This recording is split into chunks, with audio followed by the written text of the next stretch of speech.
Welcome back to my YouTube channel. तो आज आ गया हूं मैं एक नया वाला टॉपिक लेके। कौन सा? Nervous system. हमारा कौन सा पार्ट रहने वाला है? थर्ड पार्ट रहने वाला है। इसमें हम क्या डील करेंगे? नर्वस सिस्टम, उसके टाइप्स क्या होते हैं, मतलब किस किस में डिवाइड है वो देखेंगे। आइए देखते हैं सीएनएस और पीएनएस। हमारा क्या सीएनएस क्या होता है? Central nervous system. और पीएनएस क्या? हमारा पेरिफेरल नर्वस सिस्टम। इस उसमें डिवाइड होता है क्या? हमारा नर्वस सिस्टम। सीएनएस क्या बनाता है? हमारा ब्रेन आता है और स्पाइनल कॉर्ड आता है। ये कैसे बना? ये हमने ओरिजिनेशन में देखा था पहले की, जिसने वीडियोस देखी तो उन्हें पता होगा ये कैसे बनते हैं। और पीएनएस क्या? हमारा पीएनएस में क्या क्या आता है? Autonomic nervous system. इसमें भी दो आते हैं हमारे, कौन से? एसएनएस और पीएनएस। इसमें एसएनएस जो है, इसमें सिंपैथेटिक नर्वस सिस्टम में। कंफ्यूज मत होना, यहाँ पे जो हमारा पीएनएस है वो पेरिफेरल है और यहाँ पे जो है ये पैरासिम्पैथेटिक नर्वस सिस्टम है। ठीक है, तो कंफ्यूज होने की जरूरत नहीं है। नेक्स्ट क्या है हमारा? Somatic nervous system, enteric nervous system, 12 pairs of cranial nerve और 31 पेयर ऑफ स्पाइनल नर्व। ये है हमारा। नेक्स्ट क्या हम बढ़ते हैं किस पे? न्यूरॉन्स पे। न्यूरॉन्स जो होते हैं हमारे क्या होते हैं? ये तो सबको पता ही है, बेसिक फंक्शनल स्ट्रक्चर यूनिट। ये मैंने नहीं लिखा है क्योंकि ये सबको पता होता है। नेक्स्ट क्या? एक्साइटेबल सेल होती है ये। ठीक है, क्यों इसको एक्साइटेबल बोलती है? क्यों? क्योंकि ये क्या करती है? जनरेट करती है एक्शन पोटेंशियल, जिसको हम क्या बोलते हैं? नर्व इंपल्स भी बोलते हैं। ये दो तरीके से करती है, अगर क्या डिपोलराइजेशन हो, ठीक है, और एक रेस्टिंग मेम्ब्रेन पोटेंशियल। ठीक है, मतलब रेस्ट कर रहा है न्यूरॉन तब, ठीक है, उसमें कोई भी इन्फ्लक्स नहीं हो रहा है सोडियम का, तब उसको बोलेंगे हम रेस्टिंग मेम्ब्रेन पोटेंशियल। वो कितनी होती है हमारी? -70 मिली वोल्ट है ये। ठीक है, एमवी जो है मिली वोल्ट है, -70 मिली वोल्ट। और ये वाला हमारे क्या है? ड्यू टू सोडियम इन्फ्लक्स की वजह से जो रहता है वो कितना रहता है हमारा?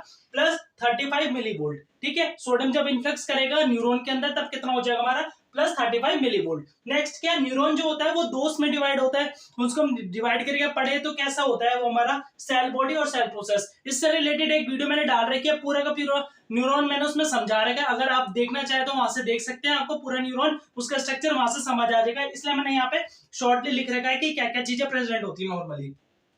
सेल बॉडी क्या होती है? सेल बॉडी में दो चीजें हमारे को, हम क्या बोलते हैं इसको? सेल बॉडी को सोमा भी बोलते हैं और पेरिकार्डियन भी बोलते हैं, इसका अनदर नेम से। सेल प्रोसेस में क्या आता है? हमारी दो चीजें आती है, एक्सोन हो गया और डेंड्राइट्स हो गया। नेक्स्ट क्या आगे बढ़ते हैं? क्या सेल बॉडी में हमारी क्या क्या सेल बॉडी की जो स्ट्रक्चर्स होती है, कौन कौन सी रहती है वो देखेंगे। फर्स्ट है हमारा न्यूक्लियस होता है, गोल्जी बॉडी रहती है, न्यूरोफिलामेंट्स रहते हैं, माइटोकॉन्ड्रिया हो गया और निजल बॉडी। ठीक है, निजल बॉडी हम टिग्रोइड भी बोलते हैं। निजल बॉडी एक तरीके से क्या राइबोसोम जो बनाता है, ठीक है, उसकी तरह भी काम करते हैं। निजल बॉडी हमारे यहाँ पे प्रोटीन सिंथेसिस करते हैं। ठीक है, निजल बॉडी। और क्या फर्दर हम देखेंगे क्या सेल जो प्रोसेस है, वो सेल प्रोसेस में हमने जैसे पहले ही बताया एक्सोन और डेंड्राइट्स। नेक्स्ट क्या एक्सोन फर्दर डिवाइड होता है किसमें?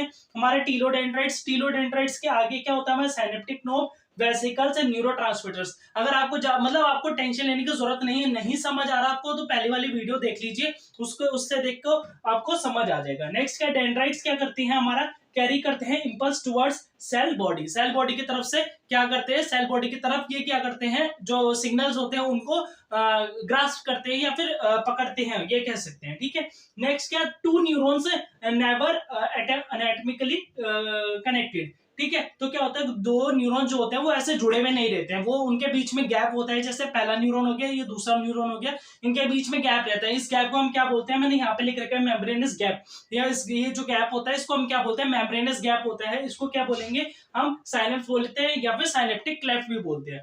ठीक है, तो कभी भी ये ऐसे ना एनाटॉमिकली जुड़े हुए नहीं रहेंगे, ये अलग अलग रहेंगे। इनके बीच में क्या होता है? इंपल्स ट्रांसमिट होती है, उसकी वजह से क्या होता है? सिग्नल से जाती है। इंपल्स ट्रांसमिट करने के लिए जो भी रहता है, क्या रहता है हमारा? न्यूरोट्रांसमीटर से रहते हैं, वो क्या होते हैं? इनमें एक्सचेंज होते हैं और वही आगे जाके सिग्नल इंपल्स दूसरे में जनरेट करते हैं और आगे फर्दर इंफॉर्मेशन पहुंचाते हैं। ठीक है, तो ये हमारा छोटा सा टॉपिक था नर्वस सिस्टम से रिलेटेड। होप सो आपको समझ आया होगा और ऐसी वीडियोस के लिए बने रहिए चैनल पे और लाइक कीजिए, सब्सक्राइब।